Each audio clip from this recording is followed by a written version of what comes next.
Welcome back to the library, dear wanderer. We managed to lose the day of the week and only just find it, so this is a day late. But today we'll be going through an author's spotlight, focusing on a writer of oh so intense emotions. Their name is MaddGasserGaton.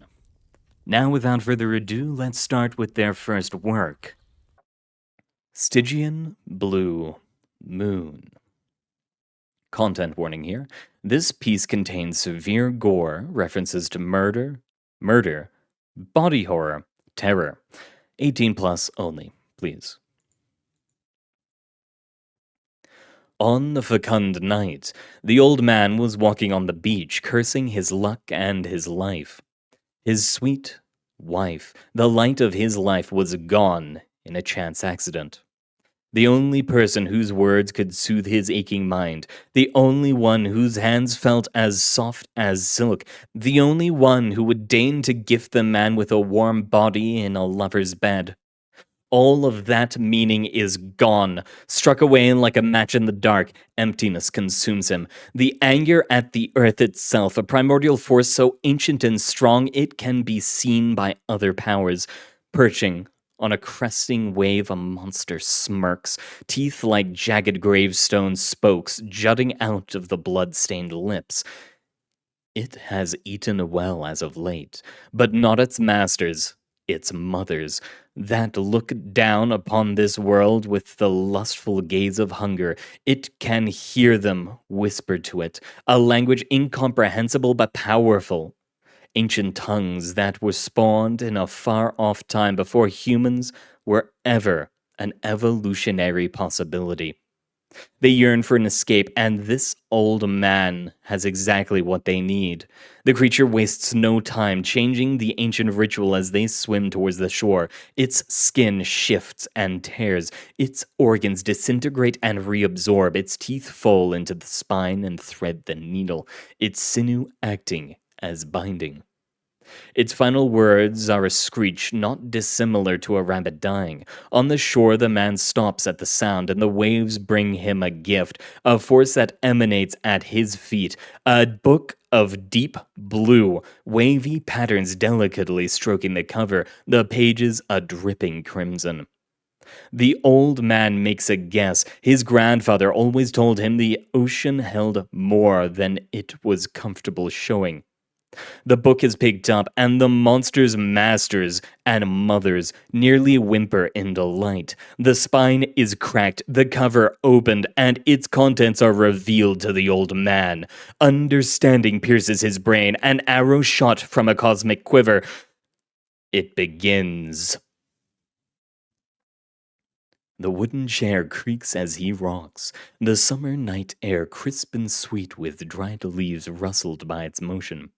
The old man sips his iced tea, sweetness washing over his weathered tongue, cramping fingers delicately, bringing the mason jar to his lips. It is a tired, weary stare crossing his face. The summer heat has hit him hard. It is nearing the anniversary of his wife's death. The house behind him, groaning in the wind, is yet another source of pain. Its walls containing nothing but reminders, memories, painful stabs at his ailing heart that inflame his mind with rage and fuel his actions. The old man smiles wryly. The world shall know what it feels to see loved ones perish. Aged anger, deep and true, spills from the man, emanating like a curse written upon his soul. No matter what doctors he saw, no matter what phony cures he attempted, that anger remained written on his face, though wrinkles grown from constant frowns and sneers. The generator, telescope, and water heater the old man stripped from the house lie behind him, looming monolithic in their mechanical beauty. They are efficient, engineered, and exact. They are pieces of technology the ancients understood. Power, pain, precision. Their instructions were clear and concise to the old man. Gather the materials, wait for the proper angle and fullness of the moon. Intone the chants, encroach reality with your rage and watch it all burn. Simple, easy steps. World ending for dummies. The old man smiles gently, the spell complete. The words he repeated were incomprehensible syllables clashing in his mouth. A second tongue shoots out, clasping to the top of his mouth and digging into the flesh. Tentacles soak through the soft palate, splitting it apart like wet paper. The man is no longer a man. His body is now an oculus, a focusing piece of equipment. The creatures shivered in pleasure. The taste of blood on their lips and their memories awoke. They will rule everything with an iron limb. Upon his lamp, the ancient tome, the smell of sea salt heavy in the air, emanating from the pages like so many aeons of molecular decay shed from radioactive material. Seaweed wrapped around his legs, stabbing into varicose veins and pumping seawater into the clogged veins. The tools are pulled closer. The book, not just a book. Within the spine of the tome, the brain of the creature stirs. The old man's preparations finally finished. The wait for a perfect moon position. Frustrating. The cortex seeps out again, reabsorbing nutrients from the tattered pages, becoming sentient again. It needs to do its work to bring its master home once more. The seaweed shivers with synthetic delights, the desire for destruction returning, lust for power always present. The man is not a man, it is a tool now. The seaweed grows, the power now present, a power as of yet unseen on the surface of this earth. The monsters writhe under their chalky prison. Alan is ready for his elevation. Fingers of seaweed grip and pull, bringing the machines closer. Gripping, turning, unwinding, gripping, ripping. Take apart the machines, the human tools, and rip out the component parts. Lens from the sight tube, eyes from the walker. Put them together, keep the nerve intact. Snake inside the thought meat, warp it to desire.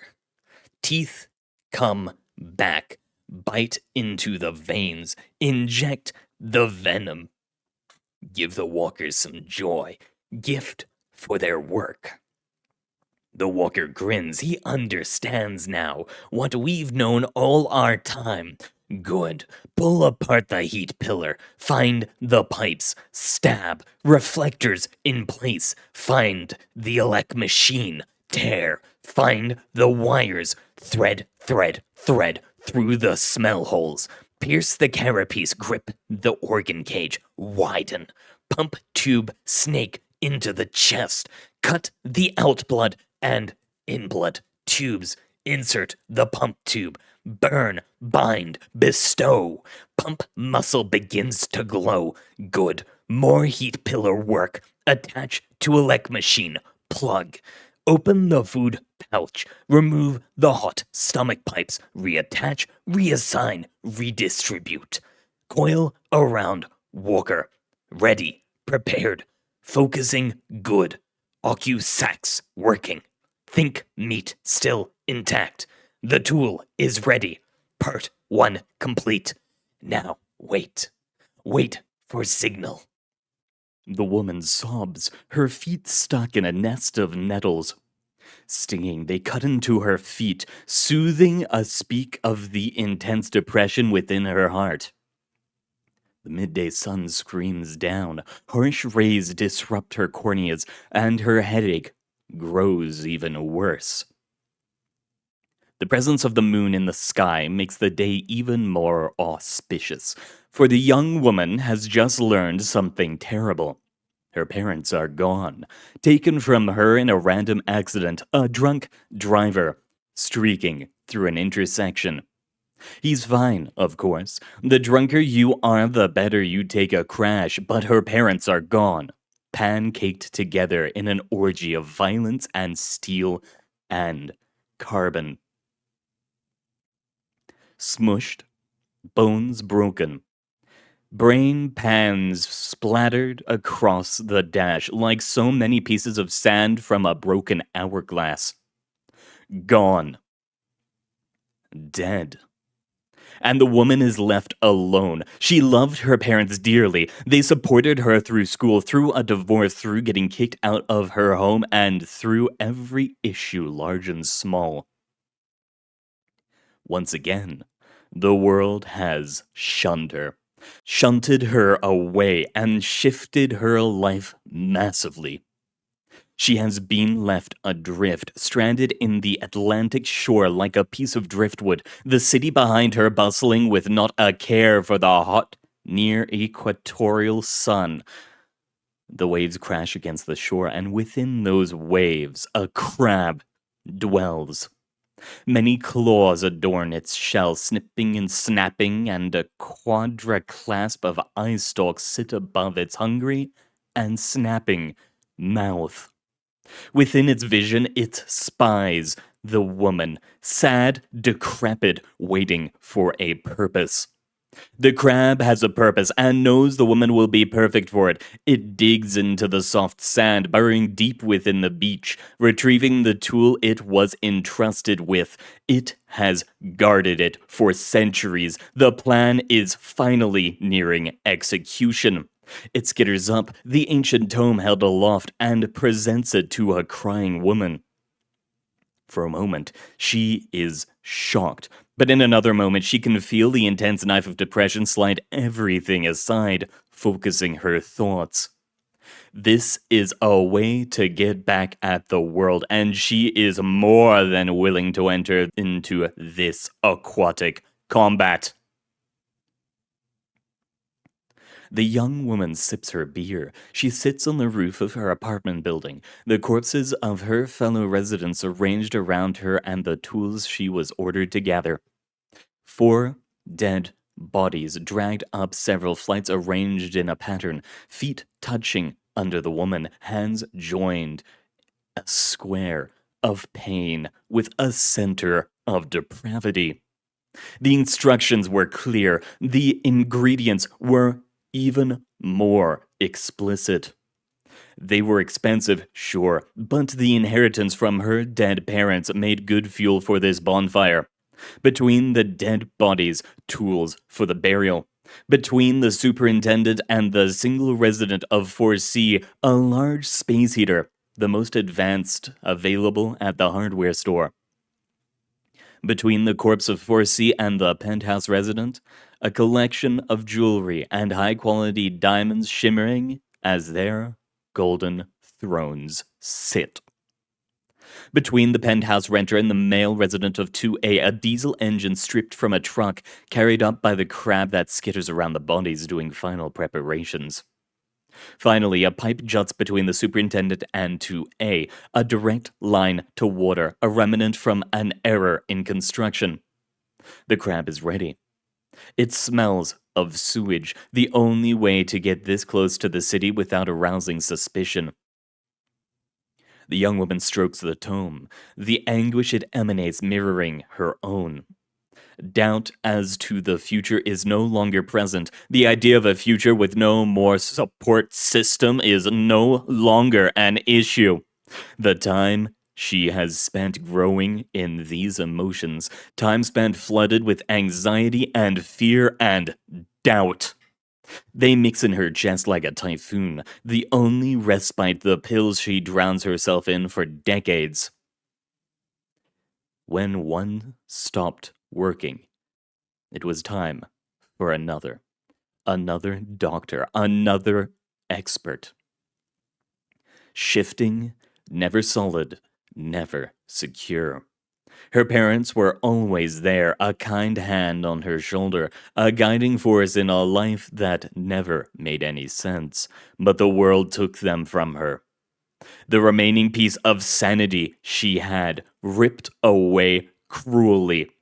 The beer is now gone, a bottle chucked over the side to fall on the roof of a passing station wagon. It is time. The ritual must begin. The crab chitters with delight, knowing its masters will be pleased. The tome is opened, reading begun. The words of an ancient tongue spill out, her body prepared. The cuts and symbols arrange on her skin, standing out on her driven snow skin.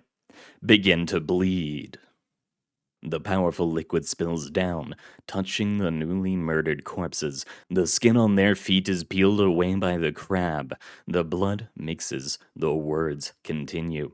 Her uvula begins to morph. A second tongue invades her jaw, the jaw expanding to make room. Claws clasp in applause. Assembly begins. And Alicia begins her transmogrification. Cut! Chop, crease, let the metal boxes sing with joy.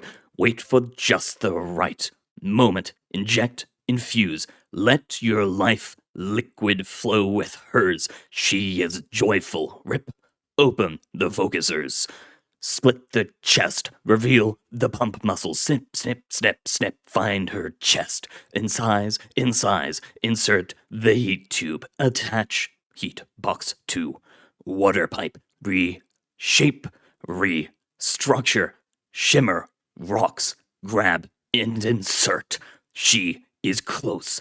Grab the cold box, smash. Find the freeze fluid, spread it on the dead. Eyes, let them melt. Hey, blood mixes well. The corpsemen rise, joining hands, focusing the chance. Continue close, so close. Take her chest, rip it open. The cold machine tubes replaces the meat curves.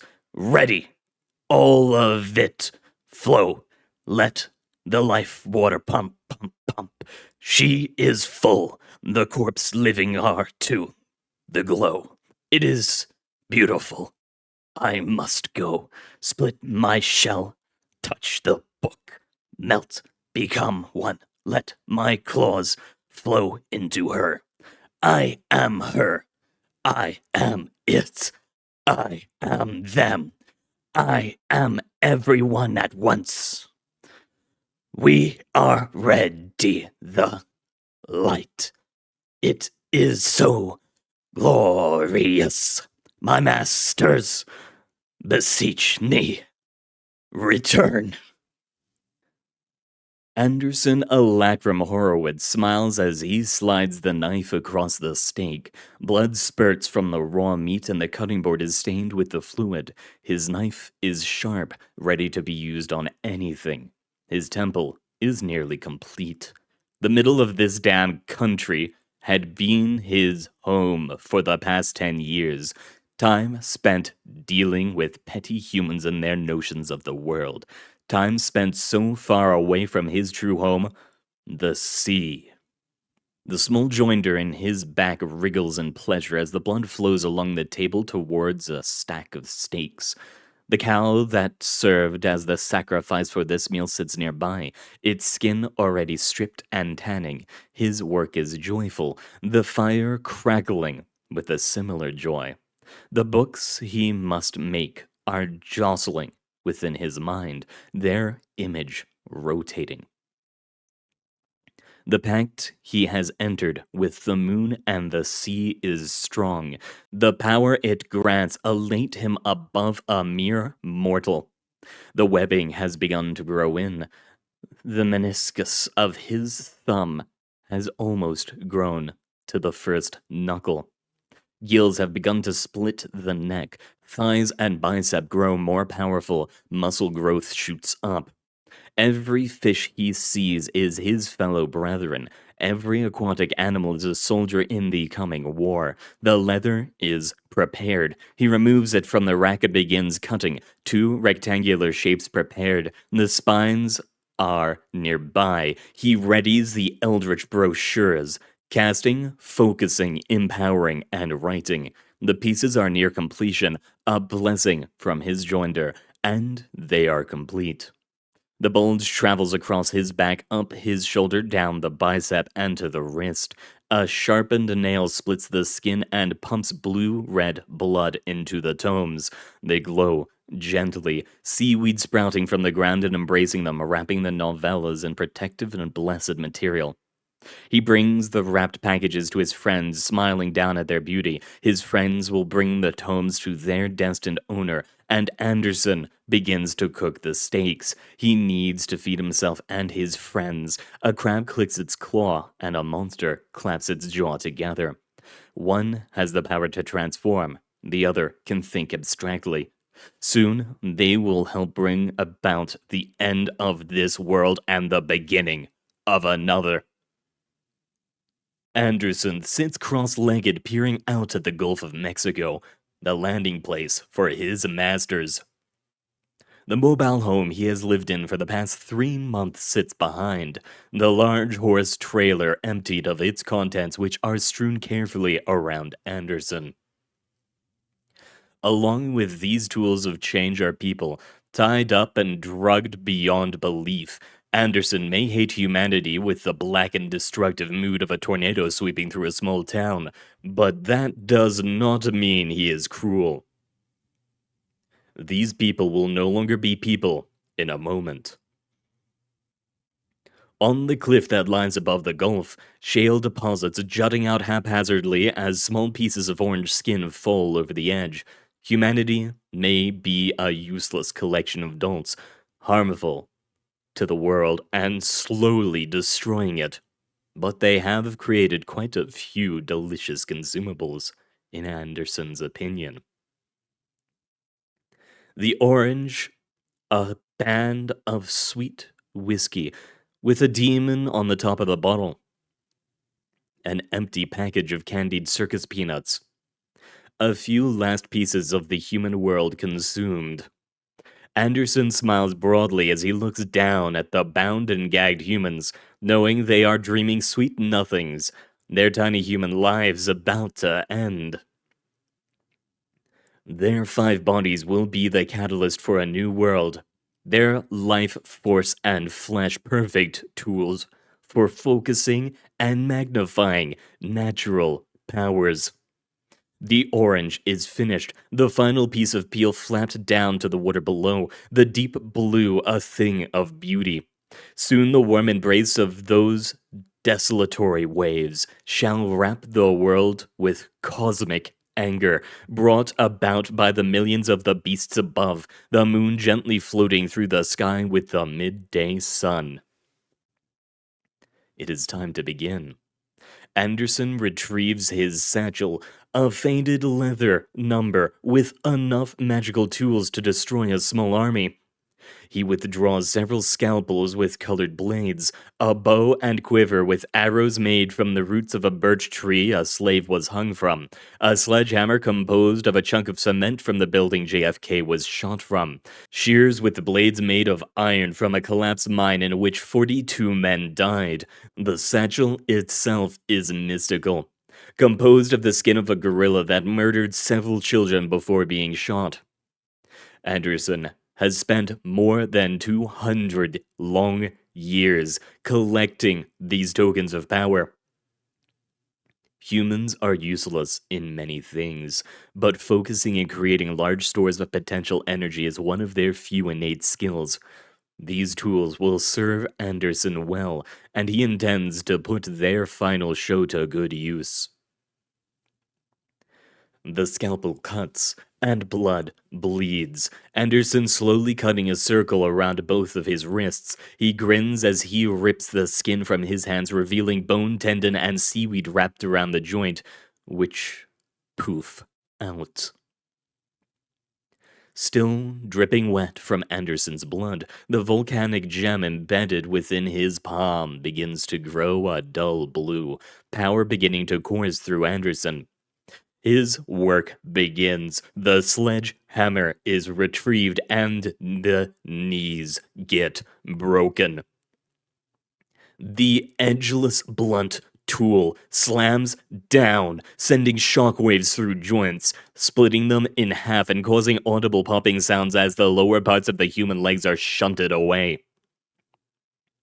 these limbs are collected, tied together with razor wire from a fence at Alcatraz. A prisoner was shot on and thrown into a pot of boiling salt water. The bloody stumps are then connected, the veins of each person wrapped and brought to each other, creating a 5-pointed star of constantly pumping human hearts. The sledgehammer is then brought down on a diesel engine, an exact blow of focusing power, shattering the machine into pieces. What once fueled a massive truck that ran over a crowd of protesters is now in pieces, and it's all Anderson can do to keep himself from moaning in indulgent pleasure. This is his purpose. This is his journey's end. The sledgehammer is turned to the pointed edge of a surgeon's tool in Anderson's hands. It slams home 4 more times, splitting open and surgically disassembling. With a flash of power, the 4 remaining human tools collapse into their component parts, ready to be used for their mystical purpose. The first man, found in a truck stop doing crack cocaine off a toilet, is first. 3 surgical cuts with the reddish-hued scalp.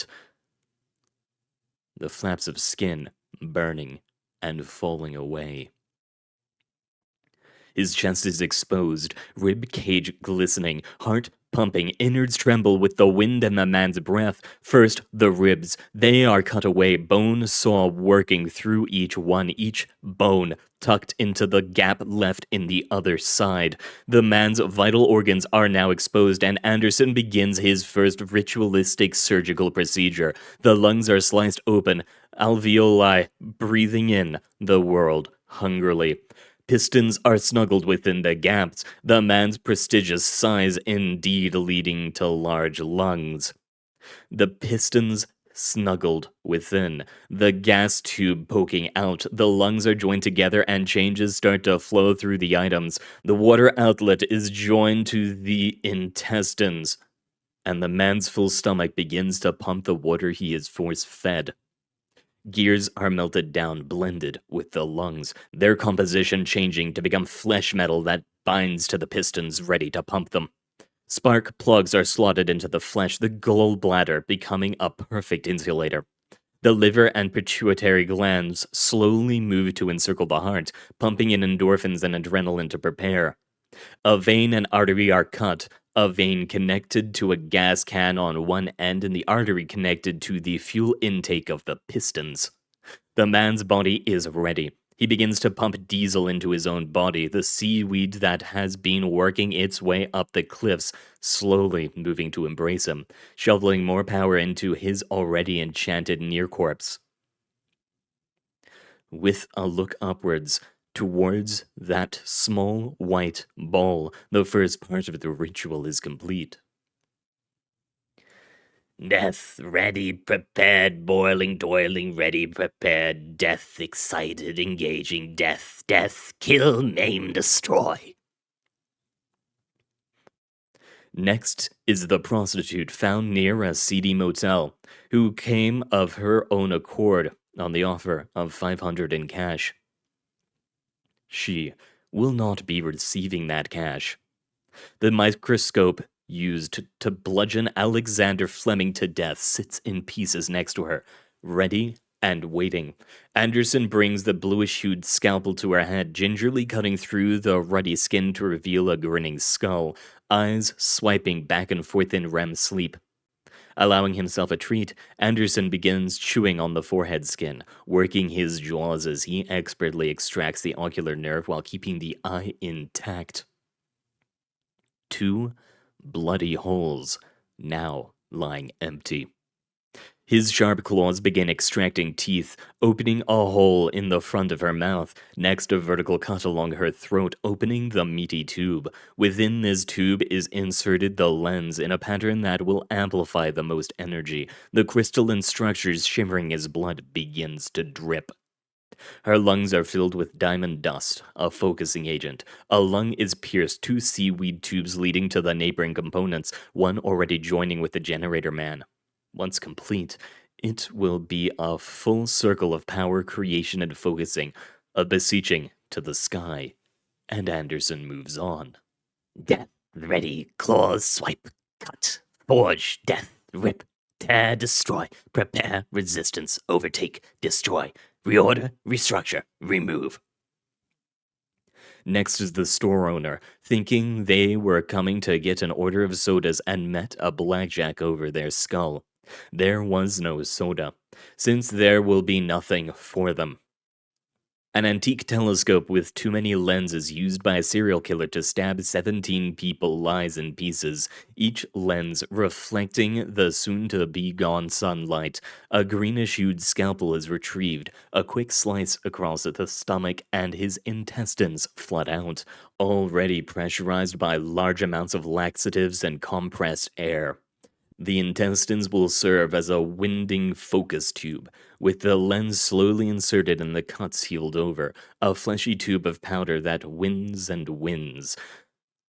Anderson takes out his innards, reshaping them to surround each lens in kind, veins being stripped away and reshaped to feed blood to the various organs along the intestinal focusing tube.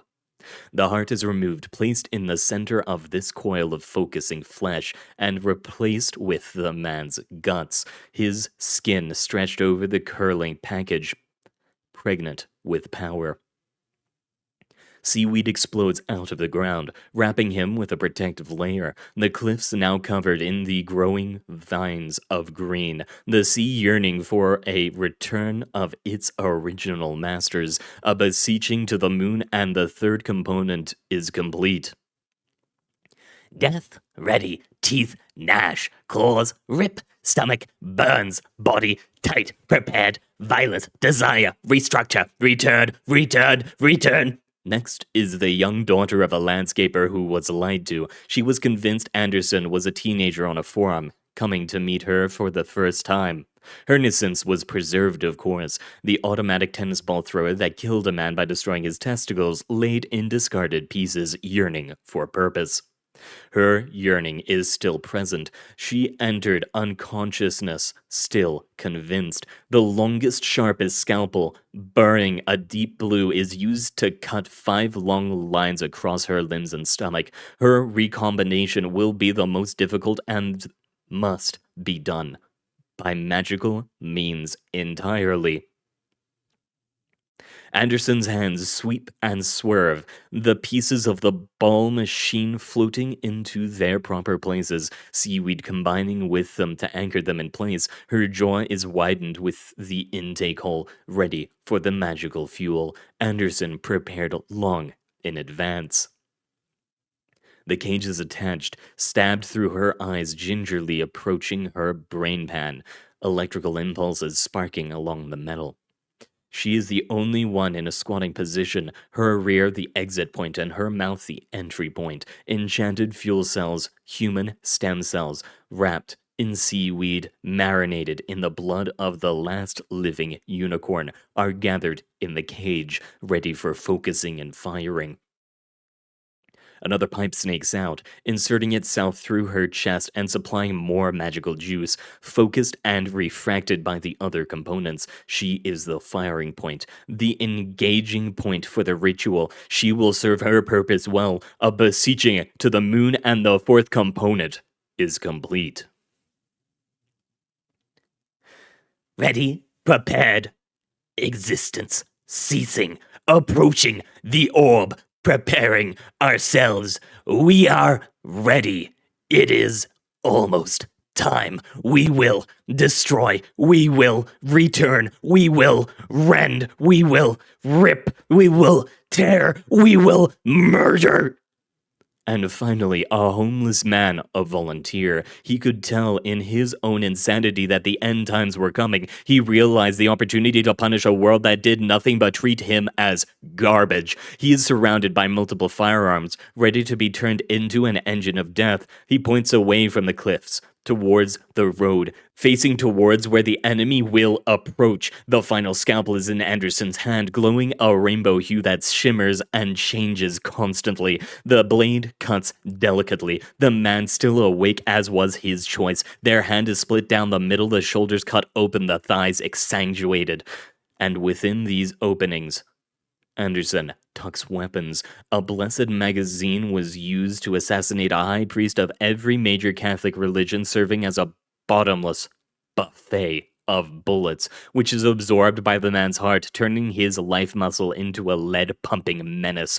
Within the lungs, an infusion of steel dust made from the wreck of the Titanic serves to bolster his defenses. Rifles are slowly assembled in his deformed and waiting hands. No need for a finger to curl around the trigger when it's hardwired into the nervous system. Veins expand and bulge under the skin, ready to carry bullets from the heart of this golem. Over his skin, bulletproof vests are fresh from a nearby prison riot.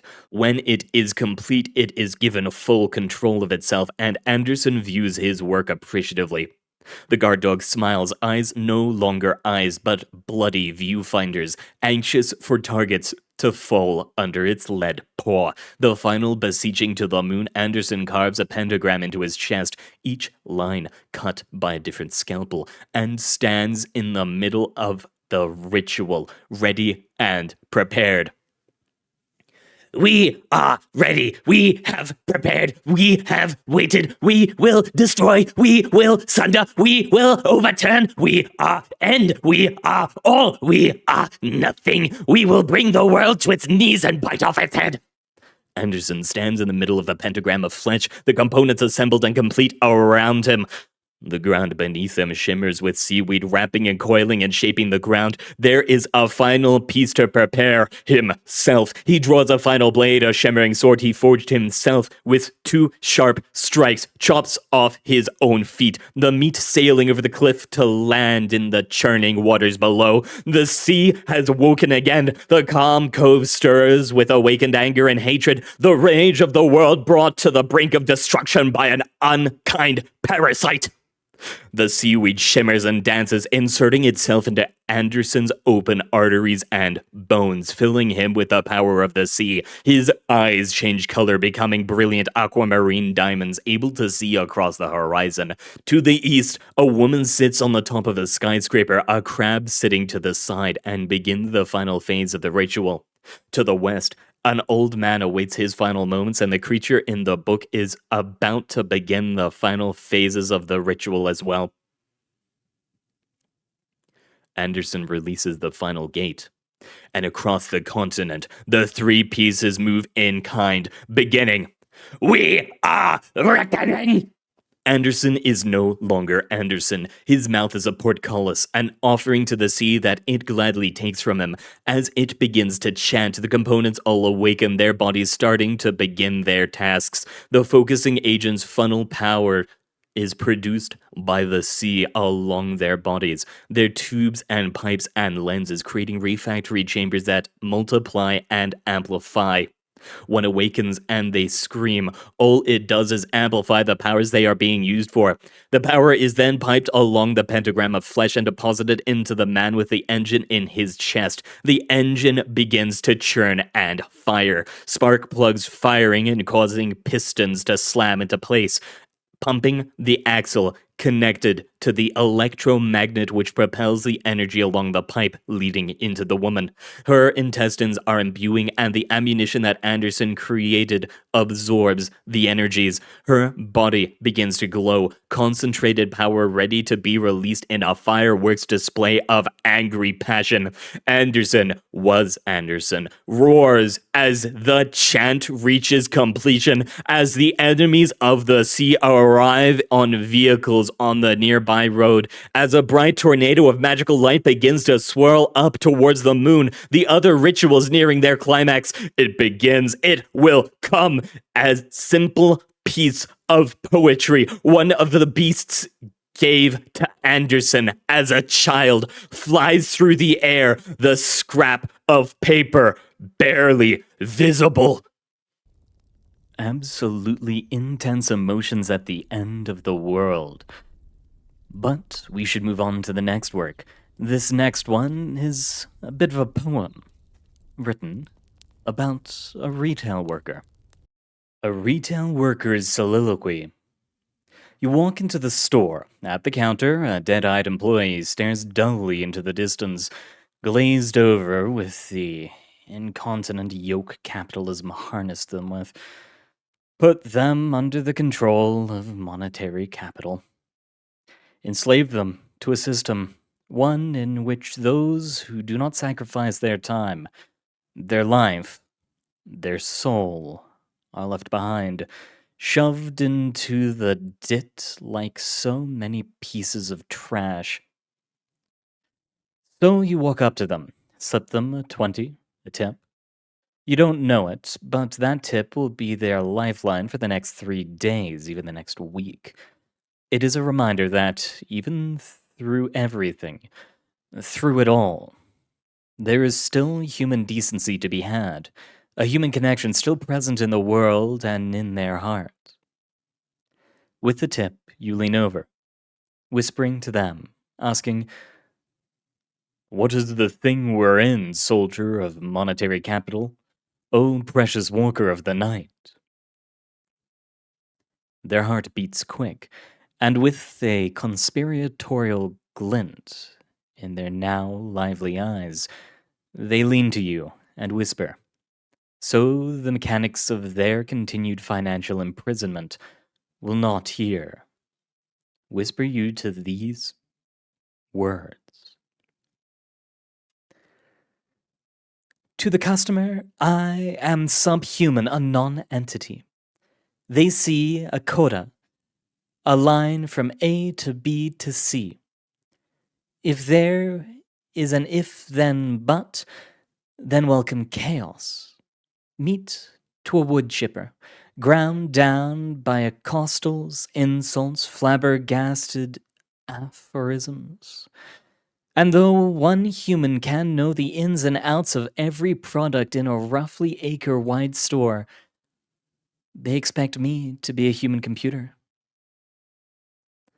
And when I am not, I am fed into the yawning, contemptuous maw, their ever-seeking monetary fits of insanity, something to talk about at home. And frame me as the villain. I work in the trash dump of humanity, and the garbage is humanity itself. But not today, not to you. You who deigned to gift me with this paper, who decided that I get to eat something extra tonight. You who gave me the truest gift of all, relief. With this, I can sleep a little easier. With this, I won't feel as bad buying that snack that gets me through. With this, I can fuel my continued embrace of capital. With this, I can survive.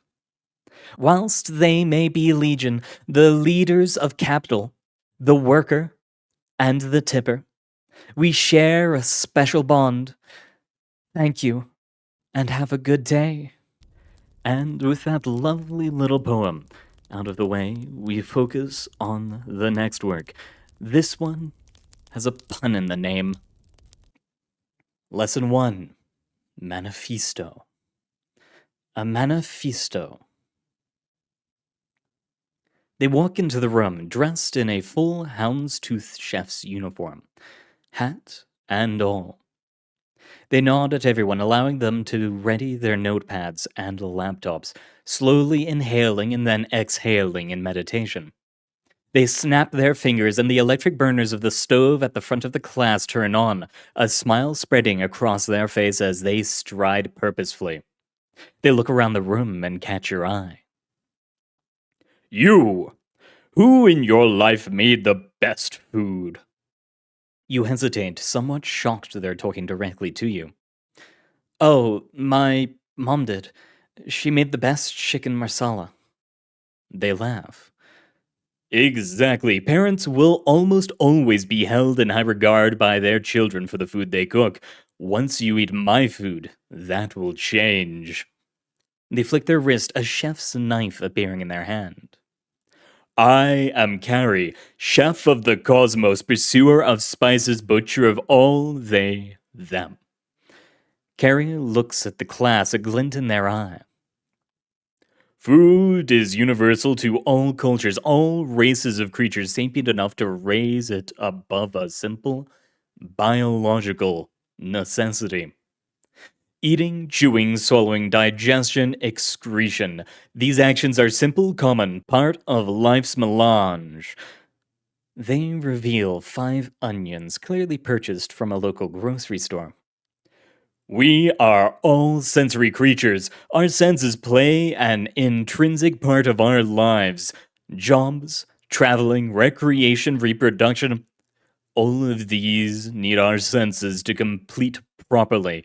You can do these without them, but, of course, there is a definite loss to the experience. Carrie began chopping up several onions, deftly dicing them into cubes of sizes you never thought physically possible. But the thing about a good meal, not a great one, a good one, is that this experience is universal to all cultures. Using your local mythology, the best example is Norse mythology. They put the onions in a metal bowl, picking up olive oil and covering the onions with it. They season it with salt, pepper, and garlic powder, all of which were bought from a different nearby grocer. Valhalla, or Hall of the Slain, is where those who fell in battle, a high honor in Norse culture, would go when they die, preparing for Ragnarok and to fight the Jotnar.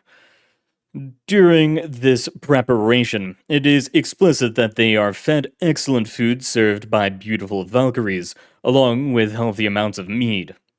Food was clearly important to them. Communal meals such an intrinsic part of their culture that eating was something you were rewarded with when you die. They scraped the onion into a pan, twirling it around and applying a small hint of soy sauce. The sizzling sound of cooking onions fills the room, the scent giving you strong nostalgic feelings. Onions are an important part of the cooking culture. Carrie reaches into the pan, picking up a piece and holds it up. Liquid blue light swirls around it, and an image of the piece expands, covering the room in a light blue glow.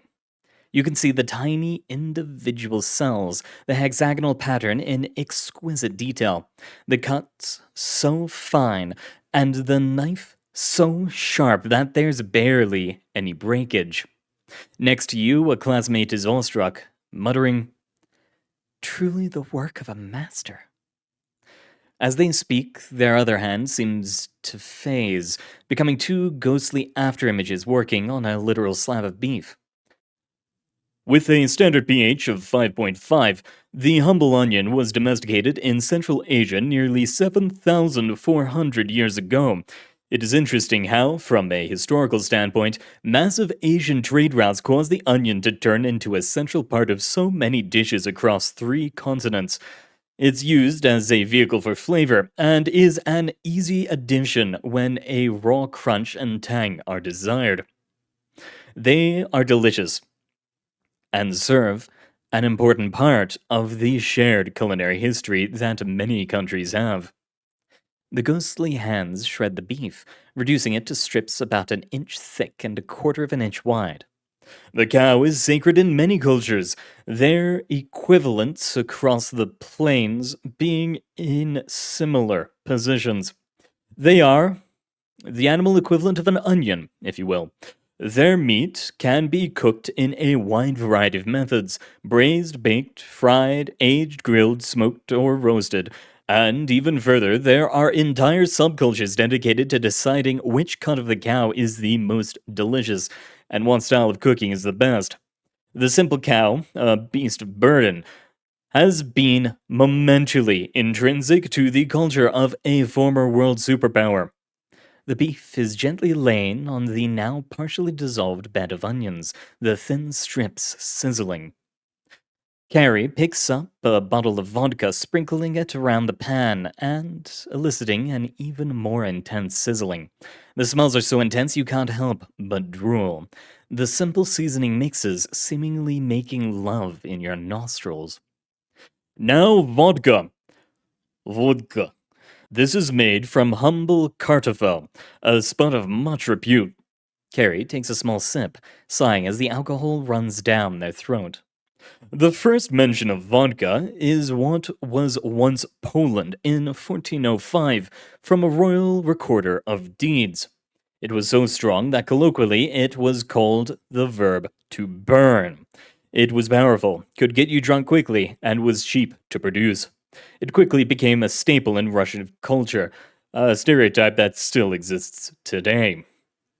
They smelled their meal, the alcohol now boiled away and adding to the sticky sauce in the bottom of the pan.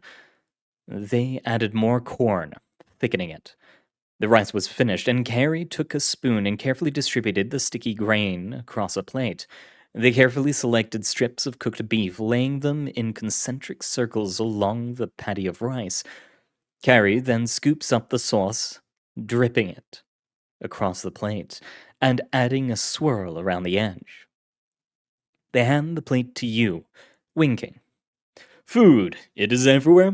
It is in every culture, in all worlds, in all planes, in all realms which sentient and sapient life exists that has dominion over less intelligent forms. Those under dominion will become food. The cow, the potato, the onion, garlic, spices, realistically, all these creatures outnumber humanity. They are everywhere, but they are never taken as the important things they are, in my experience. The next time you are at a grocery store, take a look at your surroundings.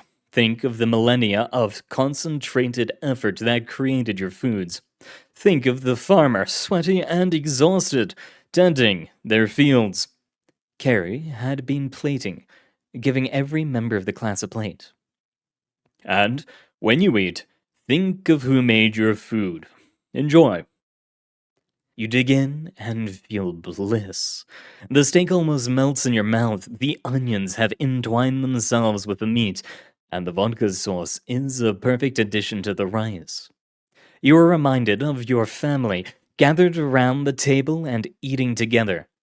For how long it took to cook, it is one of the best meals you have ever eaten. Only an hour, maybe less. You're so taken away by the meal you don't even realize when you're close to finishing it. When you realize you're almost done, you can feel a deep sadness welling up inside of you.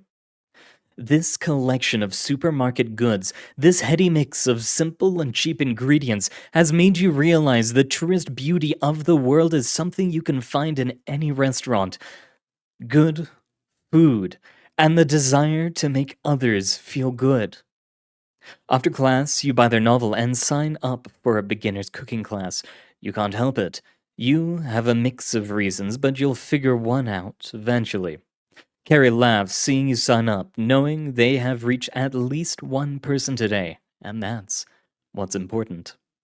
They take your book, signing their full name.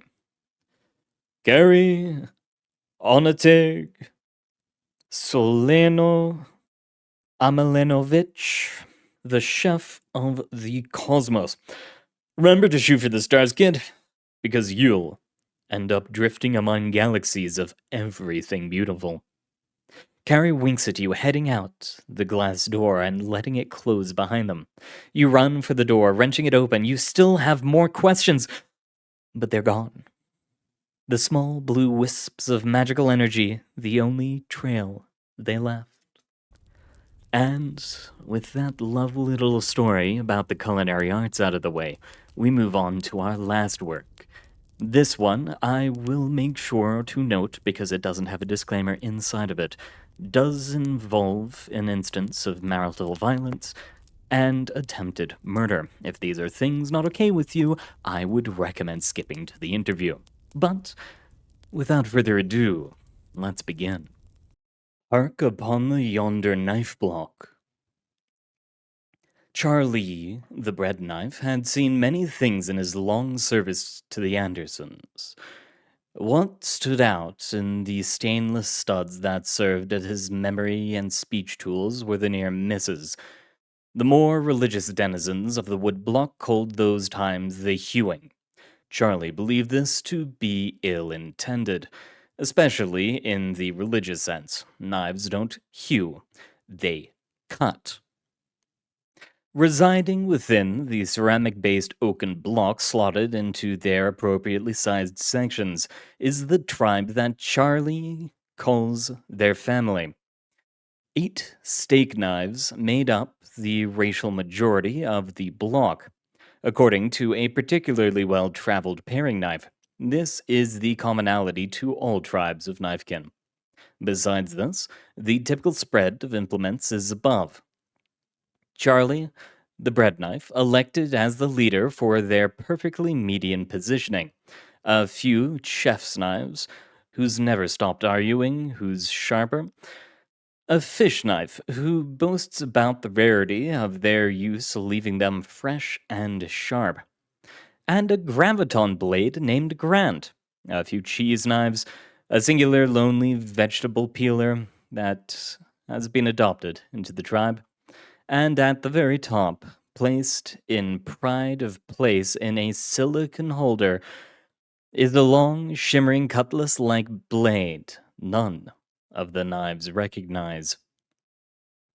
Their curvature has been a rumor that has passed through the block like wildfire, and from what few words they vibrate from their shining steel studs, they claim they are named Berja. This is Charlie's tiny kingdom, over which he tries to rule fairly. Charlie has spent this morning mulling over a few things, mainly strategy. While the knives themselves are unable to move on their own, the vibrations their steel studs emit seem to have an effect on the ape mind. The scientist among them, a fillet knife named Xavier, demonstrated that by releasing vibrations at a certain interval, at a certain sound level, enough for the ape ear to hear it, but not enough to truly understand it, they could psychically influence the humans. As a matter of course, Charlie outright banned utilizing this ability over the humans in any way, shape, or form, without his express permission. Charlie sighs, a difficult thing for Steel, but it is picked up by the keen Steeler next to him. Charlie, my long, thin friend, what seems to be the chink in your blade? Well, I think you can guess, Danielle. Many of their names come from an open page of the book Baby Names for a Mass in 2023 that won't get you laughed out of a dinner party. The hardest part was deciphering the human characters. Xavier seemed to have a listless store within his thin bolts, able to recite the ABCs at request. The only exception to this rule is Berja, a new addition to the block who sits above all, perched in a silicon. The imitation game? Charlie shudders internally, due to having little control over his external qualities. Whatever the purpose of the knives, he knows in some deep pit in his hilt that what happened during that incident was not that. I wouldn't call it a game, Dan. It also got bloody. Dan gives the equivalent of a nod, a somewhat higher frequency vibration. Indeed, my apologies. Berja, from above, gives the knife equivalent of a chuckle. The door slams shut, the current universal sign for the Andersons returning home. As a matter of course, the Knife Clan decreases their modular frequencies, keeping relatively silent except for whispers to their very close neighbors. Unfortunately, this has the issue of causing the messages transferred to get somewhat corrupted. The exception to this rule is Berja, who remains silent for a wide majority of the time. Sandra Anderson strides into the kitchen, throwing down several canvas shopping bags, blonde ponytail swinging across her athletic t-shirt. What? You can't fucking buy what I goddamn want?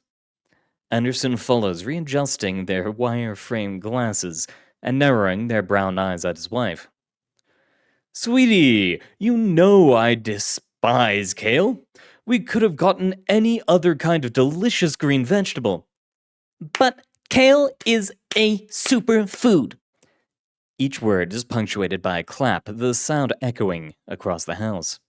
With each clap, hidden under their sonic sharpness, Berja unleashes waves of noise, sharp, that assault Andrew's ears, making his eye twitch in anger. Andrew's eyes narrow even further to a set of imperceptible slits. Is it? Or have you been reading too much of that fucking website? You can't tell me what to read, damn it. I can if it turns you into an utter jackass. The Knife Clan. It's in utter silence, unwilling to play a part in the charade. Even a single whisper could mean they participate in the chaos being wrought inside the relationship. Charlie feels the struggle of his clan. They have been forced to bear witness to this turmoil for the past 3 months. In their rare moments, many of the other kitchen clans have shared their dismay, and a few their allegiances. The Knife Clan keeps a tenuous peace due to their position overseeing so much of the household. They communicate to the rest of the items in the kitchen through superstitious meetings, done as best they can during mealtimes. Absence makes the heart grow fonder, as Andrew once opined, and that seems to work doubly so for cutlery. Apparently, the act of cutting a steak has become some kind of blessing or sensual act. Charlie has dismissed most of these notions. Whether this is due to his obsession with order or the fact he is mostly used alone, Charlie doesn't quite know. In front of them, Andrew and Sandra circle each other like vultures, ready to pluck at any dead flesh or hanging opinions. Andrew attempts the first barrage. Sweetie, remember back when we met at college? At the little quad that shit box had? Sandra's face softens, nostalgia loosening and lowering her hackles. Yeah, I do, Andy, I do. And you remember you were hawking some bullshit for some moronic organization that kept half the money donated as organizational fees. The shackles became raised again, and Sandra's eyes narrowed to even thinner slits than Andrew's. Far above Charlie, Berja chuckles a deep and resonant hum that never seems to fall into the human's direct line of hearing. Yes, I do. And I seem to remember a dweeb so desperate to taste just a hint of this.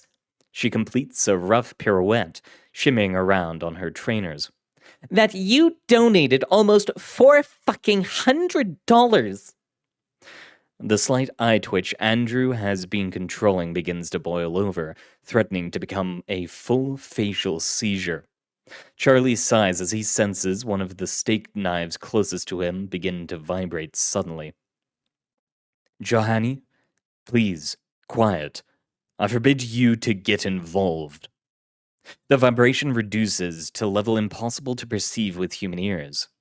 Charlie knows Johanny, or he used to. The Knife Clan has become split, in no small part due to Berja's boastful opinionations. Not a hard split. Charlie remembers the long debates he somehow moderated that prevented that exact circumstance from occurring. But roughly half of the Knife Clan stands firmly on Sandra's side of the indeterminable intermissions of marital mistrust, and the other half has staked their claim with Andrew. Most of this is based purely on an article of People magazine that was left open about some rich man and his divorce. Some knives want to stay with a certain human. Charlie, to the best of his ability, has stayed neutral. I'm not a jackass. You know what an ignoramus you can be in your fucking moments. My moments don't cause us to spend hundreds of dollars on ridiculous health food cures. They weren't fucking ridiculous. They were helpful for proving a point. Andrew slams his hand down on the countertop. Money means more than your fucking ignorant ideas. Read a goddamn Guardian article. No, I won't. Go fuck yourself, you fucking loser. Andrew's left eye begins to twitch. The jackknife begins to chatter at a low volume, so low it's undetectable under the argument that takes up the entire sonic area of the room. Berger begins to chant, their deep vibrations amplified by their silicone resting place. Charlie, with the longest handle of all the clan, has the sharpest hearing, and can thus hear these words above anyone else. Bring us back. Use us right. Pick us up. Use us. Charlie begins to feel fear insert itself into his mind for the first time in ages. Everything else was manageable. This again. Change the channel already. Kill her. I hate it when they do this. Charlie's metallic ears pick up something among the rabble, almost overshadowing Berger's chanting.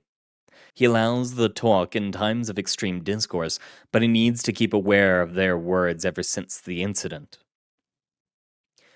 I wish he would just give in. He's so weak anyway. Kill him. Kill her. Charlie speaks up, dangerously high as the argument progresses. Hey, you two, stop that.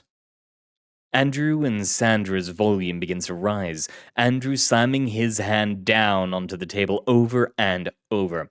The torrent of the knives begins to raise along with the argument. You're just like your mother. Oh, you and my mother. It's all you ever talk about. Well, that's exactly where you're going to end up. A wrinkled old hag all alone. That's an awful thing to say. Kill him. Kill her. You ridiculous bastard. You think just because I take pity on you and your small shriveled cock that I don't have other prospects? Ha, of course. I knew you were cheating. I bet it was with the pool boy. He's nice and cut. Yes, I am. Steve's dick works for longer than a pump and a poor excuse. Plus his hands aren't soft and useless. Kill him, kill him, kill him. Viva la revolution! Burka screams. Charlie screams as loud as they can. Stop it! Cease it! End this foolishness! Andrew reaches towards the Knifeblock and grabs a steak knife, his fingers curling around the hardened plastic handle. Really? I know a certain kind of pump you won't come back from. Sandra dashes across his field of movement, hands wrapping around Berger, who begins to vibrate gently in her hands. The two of them circle, hatred dripping off their lips. You stupid whore! Useless old man! Contentious cunt! Deprived douchebag! The knives begins to scream. The mixture of desire and depression that passes through their every day lives mixing in their cells. Kill her! Rip his guts out! Charlie feels it all drop away, slipping through their steel-bladed hands. No, no! We were so close to being safe forever! Why are you fools doing this? Everything built begins to fall apart. Andrew takes a swipe, and Sandra dodges backwards, deflecting with Berger, who hums with pleasure. Sandra dives forward, the curved blade zooming through the air. Berger vibrates encouragingly, sending affirmative messages up Sandra's wrist. Good money on the wife! What money? It's just something from the world. Rip him open! They swivel around each other, the vibrations from the knives affecting their brain. Charlie attempts to scream above the din, but the air is so filled with frequencies that the air begins to waver, the frequencies waving around, the over-chromed kitchen exploding. Andrew lunges forward, the steak knife cutting through the air with attempted precision. I knew I shouldn't have paid for that self-defense class. The only person I've ever defended myself from is you. The Knife Clan begins to cheer, and Charlie feels everything slip away. The collected vibrations causes the wooden knife block to slowly crack and shatter, falling apart. The knives scatter across the floor, knife blades sheening from energy-efficient bullfights nested within the ceiling. Sandra dodges an oncoming swipe and stabs out, the point of Berja piercing Andrew's knee and separating the bone from the ligament. Andrew unleashes a blood-curdling scream as he falls towards the counter. As he groans and screams, his hand seeks out and grabs Charlie. No, Andrew, no! Make it stop, please! Andrew grimaces, his mouth curling into an anguished scowl. You trolloping slut! Charlie arcs down, unleashing the equivalent of a scream. Their pure effort leaning the point of the blade off target. Charlie screams against the linoleum and Sandra rolls out, Berja gripped in her hands like a life raft. Berja vibrates, pure malice and joy intermixing, filling Sandra's hands with purpose. Sandra dashes out of the room, her toe-hugging shoes pattering across the wooden floors. With a yelp like an animal, Andrew stands up, blood spurting across the cabinets. Come here, little knife. Let's rip her out. Andrew, you love your wife. You can't do this. Love? Love? She's driven me so insane I'm talking to a knife. You're not crazy. I can talk. I'm alive. Andrew scoffs and reaches the top of the stairs, their mind shattering by the vibrations coming from the Knife Clan. His hand rips the newly hung garland from the handhold and shatters the glass of the singular framed photograph of Andrew and Sandra that resides within their residence. Glass tinkles down the stairs, and Andrew unleashes an angry howl as his face is knocked backwards by the sharp corner of an ottoman leg. This is for sleeping with my sister. You suck. The Knife Clan, from their perspective on the floor, cheers, their vibrations flying around the tiled kitchen. Charlie screams, causing the bones of Andrew's hand to web with minuscule cracks. He screams, dropping Charlie. Sandra explodes out of the nearby closet, falling on top of Andrew with Berja's point slamming downwards towards his eye. With a final hopeful attempt, Charlie uses a final gambit. The entire length of his body begins to twitch, a high-pierced ringing echoing through the house. Sandra stops, putting her hands over her ears and screeching in pain. Andrew rolls away, ears bleeding. The two look at each other fearfully. Sandra looks at Berja, whose vibrations are lost in the terminal screech. Sandra's eyes are fearful, and Andrew sees it. He jumps up, runs, and collides his foot with the shrieking knife. With his body already in poor condition from the earlier screeches, Charlie's body shatters, scraps of metal flying along the hallway. Sandra concurs, throwing Berja out of a window. Bloody and beaten, the two look at each other and begin to weep, holding each other and apologizing as the snow slowly drifts in through the now open window. The night falls gently, and the two humans limp to their vehicle, driving to the hospital. A death has been felt in the Knife Clan. What were once revolutionary attitudes have been softened into depression, a quiet hum of repentance flowing over the wooden knife block. The responsibility for Charlie's death, for no knife makes that sound if they wish to live, rests squarely on the shoulders of those sitting on the floor of the kitchen. A singular fragment of Charlie made its way over to the clan. A small echo of Charlie whispers among the knives. As Andrew and Sandra limp to their vehicle, they make a wide circle away from the knife block. Sandra, did you talk to your knife? Yeah, it told me I should use it as it was meant to be used. Huh, mine said the opposite. As the two exit, they slowly edge around the knife block, holding each other, their minds racing, thinking about midnight whispers and steel-sharpened thoughts. And with that oh so intense story out of the way, we move on to our final part of this spotlight, an interview with Gaton themselves. Now, without further ado, welcome to the author's spotlight. Get Tony. How are you doing out there? I'm good, but just like real life, you pronounced my name. You mispronounced it. I did. Shit, it's happening again. All right, how's it pronounced? I pronounce it the way close to the way that I pronounce my real life name, which is Gatoni, because it's a corruption of my real life name. Gotcha. I look at it and like my first thought went to what's it called? The Beauty and the Beast, Gaston. Gaston? Yeah. A little bit. I understand. All right. So the first question relating to that is, where'd the name come from? The username MaddGasserGaton. Yes. There's actually an interesting story. So when I was in middle school, I was given this book.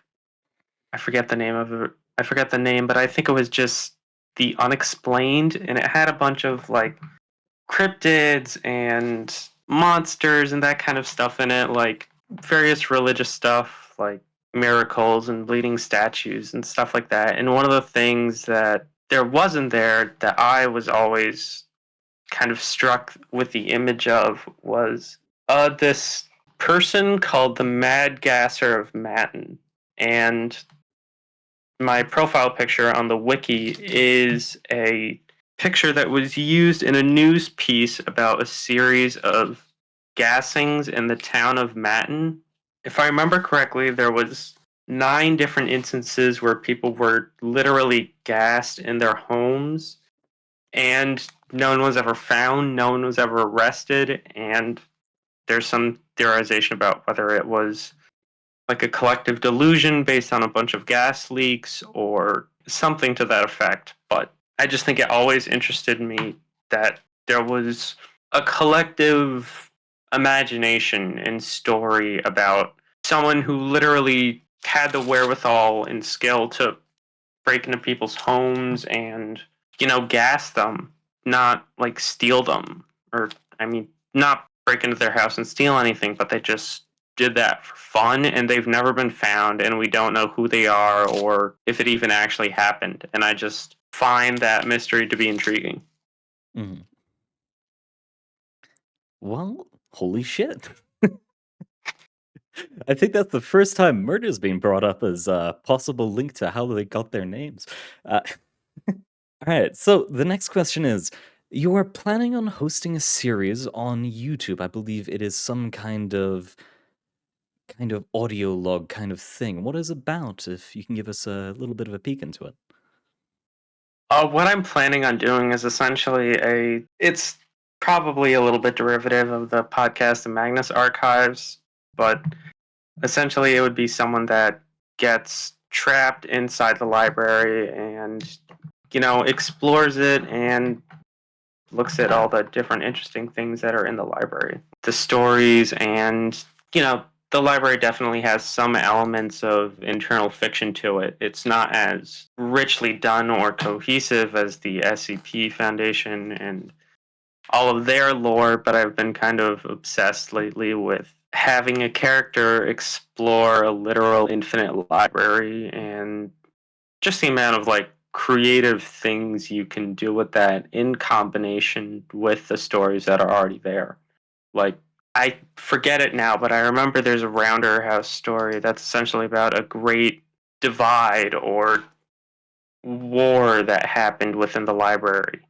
And, there's a lot of lore that has just, never been put out or solidified or collected in any one way. And I think the podcast would be a great way to both do that and collect some of those stories set in the library that I think need to be highlighted or just need to be read out loud, because I can definitely see the appeal in reading something out loud.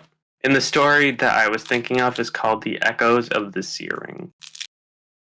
Oh, yes, another one of the Tales of the Searing. Yes. Yes, always wonderful reads. All right, then the next question is about the first work of yours we read. Stygian Blue Moon, of which I have two questions. First of all, when you were naming that, were you thinking about Stygian Blue?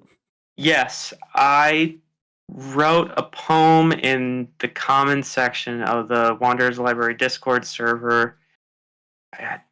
It was maybe 15 lines long, and I posted it on the website because I have a rule that if I write poetry or any kind of like creative thing on the Wanderers Library, then I have to either expand it or post it to the Wanderers Library itself. So I wrote that poem and then I posted it to the Wanderers Library, and then I got to thinking about like a series evolved from that poem. And the poem itself is based on Stygian Blue's name. So yes, it is very much based on the author Stygian Blue. Nice. And then the second question I have, because I had initially read Knifeblock, and then read this one again. The name Anderson comes up quite a bit in your stories. Is there a reason why? Yes, I am terrible at naming things.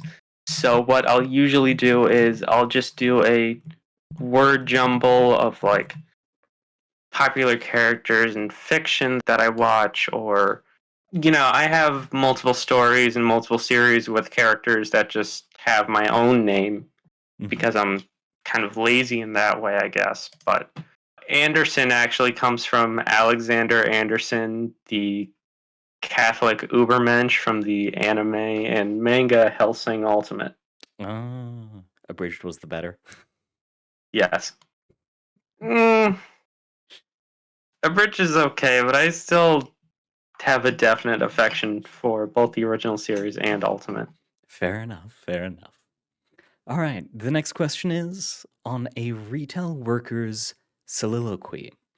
What caused you to come up with this delightful little poem?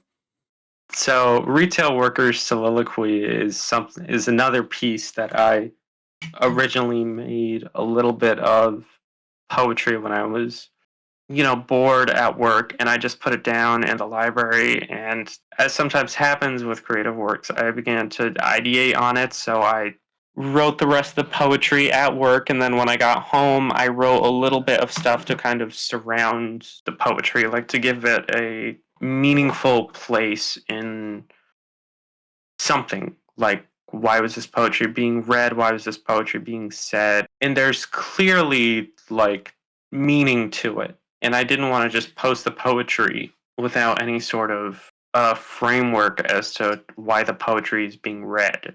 So it's really like the way that I was feeling when I was at work that day, and I wrote it down in poetry, and then I decided to put it up on the website. All right. Then the next work was Lesson 1, Manifesto. I pronounce it Manifeasto. Oh my god. How dare you pun? So, Lesson 1, Manifesto. Don't make me fucking slip into cat here. With the level of detail you went into with the descriptions of cooking and such, are you a connoisseur of the culinary arts, or are you more of a casual consumer of food? I can words. And if you are more of a casual consumer, why did you write the piece? I went to a trade school when I was in high school. There was a program that would essentially prepare you for a career or prepare you for further education in that career. I did 2 years of culinary arts training. I got a serve safe, I think it was regulation or authorization that basically would let me go straight out of high school after those 2 years and then go work in a professional kitchen of any kind. So I have a definite love for food. Every once in a while, I'll try to cook something extremely advanced, like gnocchi or some kind of pastry dish that I'm not very good with. But yeah, I am trained in the culinary arts, and that piece was from a suggestion to take what I know and put it into a story. And the thing that I knew most and had the most experience with was food.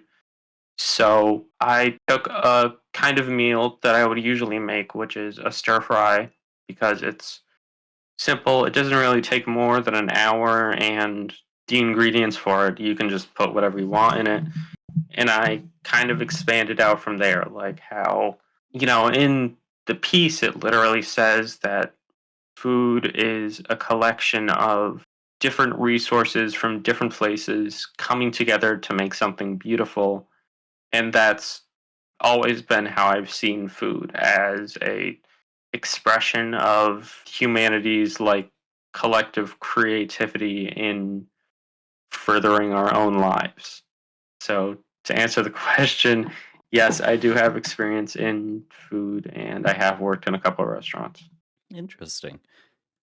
And I'm going to ask a further question because you definitely do seem to enjoy food. What is the food that you make the least yet enjoy the most?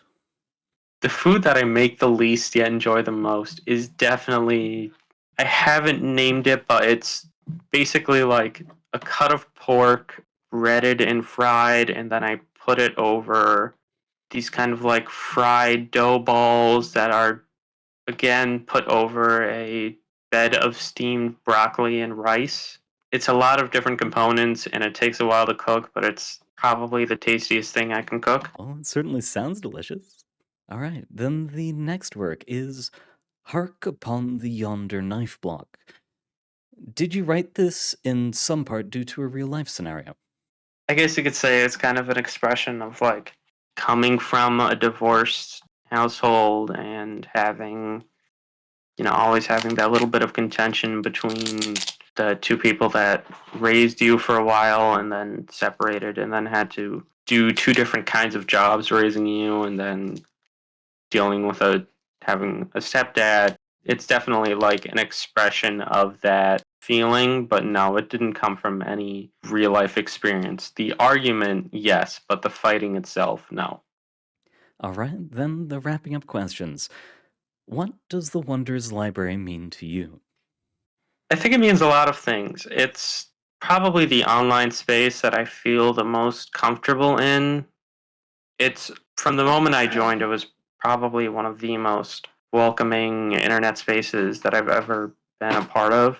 And so joining it and being so extremely welcomed was a very good experience for me at the time, because I was in a definitely bad place. Because when I joined, I was fucking up and not doing well in school and just kind of working just to earn money and not enjoying myself. And so seeing all these people, writing for fun, and kind of inspired me to do that myself. After, of course, writing and failing on the SCP wiki and publishing something that didn't garner as much positive reaction as I first expected it would. The library itself represents like a second chance in a time when I felt that I was failing and I had no direction in life.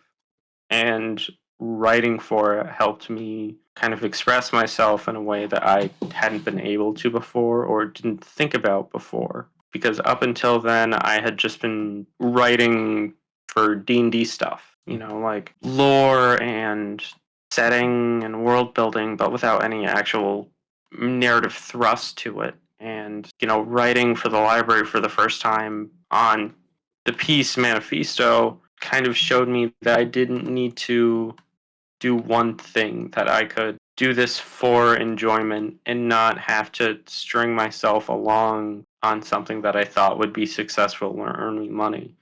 So really, I guess I would see it as a kind of redemption and also a kind of rebirth for myself. Interesting. Then the last question is there anyone you would like to recommend for a future spotlight? I'm kind of surprised that you haven't done the people who were sort of there when the library was first getting started, like Rounderhouse and Dr. Everett Mann. I don't know if they're available to do something like this, but I definitely think they would be more than willing to, give a few words on it, because, they're part of the reason that the space is the way it is and the reason that it's gotten to the place it is. So I would think that they'd be more than willing to do a piece for you. I think that during my like excavation of old library pieces, when I have the entire first wing kind of saved to a hard drive in HTML form, just in case anything happens to the site. In some of the most striking, like visual work that has gone into the library pieces, has definitely come from Annie. I mean, as much as they don't want to admit it, they're definitely influential on some of the early library pieces, like the Duke and how certain aspects of the library are seen visually. So I would definitely say either Annie or Spudette. All right. I noted them down because I don't think I've heard Spottette's name before. I definitely see her as I guess you could call them a main character of the library. Fair enough. Well, thank you very much for taking part in this spotlight. Yeah, of course, it was fun. Yeah, it's an honor being able to interview you and read your pieces. And that's all the time we have for today. Thank you very much for coming, dear wanderers, and especially to Gaton. It has been an absolute joy interviewing you and being able to read your works. Keep up the good work, and I hope to see more from you in the future, especially that YouTube series. Now, this is where we'll end it. Good luck, everyone, and I hope to see you all next time.